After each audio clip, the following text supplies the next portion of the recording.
Hello, my name is Charnese McPherson and I'm a Liberty University online student. Today, I'm here to inform you about the seriousness and the rise of juvenile delinquency. My goal is to persuade you specifically on the seriousness of the problem and how it will affect all of us. We know that the children are our future, so it is up to us to inform them and persuade them to do good over bad and love them according to God's word. Juvenile delinquency is a common problem, but today I will give you 3 sources on helping us all decrease this. First, I will inform you about the gap within the justice system. Secondly, I will educate you on the long-term effects of juvenile delinquency. And finally, third, I will empower you on ways to decrease juvenile delinquency. As a mother of 3, a youth leader, a behavior and office support person in an elementary school, I've been able to witness both good and bad, positive and negative behaviors from children of all ages. Juvenile delinquency, as I reach my first point, is a crime that is committed by anyone that is under the age of 18, according to the FBI. These crimes are non-violent crimes, and they would not be considered crimes if you were above 18, such as curfew violations, running away from home, truancy, and underage possession of tobacco or alcohol products. Juveniles are often incarcerated for these non-violent crimes to deter them from reoffending, but it often promotes them to reoffend. Being incarcerated at a young age influences negativity on a juvenile's mental health. It stunts their cognitive, social development, and it disrupts their development of pro-social relationships. Incarceration also interferes with the developmental milestones in juveniles, such as completing school and entering into the workforce, that helps to enhance their transition into adulthood. And this brings me to my second point.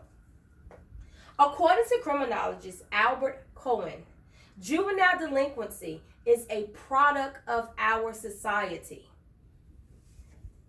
It affects teenagers to the point of them being stereotyped as pipelined to prison according to their behaviors in school.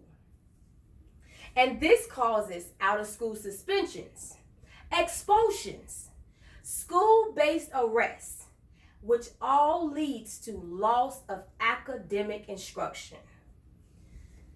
The Pittsburgh Youth Study found that 52 to 57% of juveniles that enter into the juvenile justice system continues to commit crimes up until the age of 25.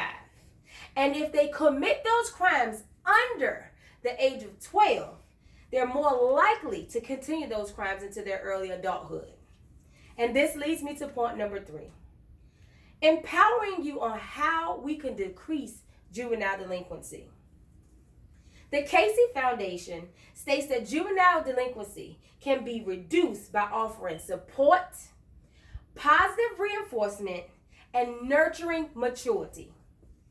Incentives also helps juveniles to learn and implement new positive behaviors, according to psychologist Naomi Goldstone of Drexel University. Other ways that we can interfere with juvenile delinquency and reduce it is by offering conflict resolution programs, violent prevention programs, bullying prevention programs, after school recreation programs, mentoring programs, and school organization programs. Any community program that we can offer for our community can decrease juvenile delinquency. And this, last but not least, I have to say that I believe that one of the most important things that can reduce juvenile delinquency is love. Proverbs 22 says, train up a child. John 3:16 said, God so loved the world not just the good people, but the world. As a part of my conclusion, I would like for you to look at the lyrics of this song by Whitney Houston.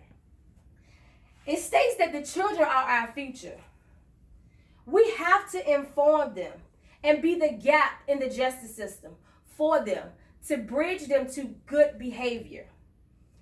Now that you've been informed of the gap of juvenile justice system, you've been educated on the effects of long-term delinquency, and you've been empowered on how to reduce juvenile delinquency.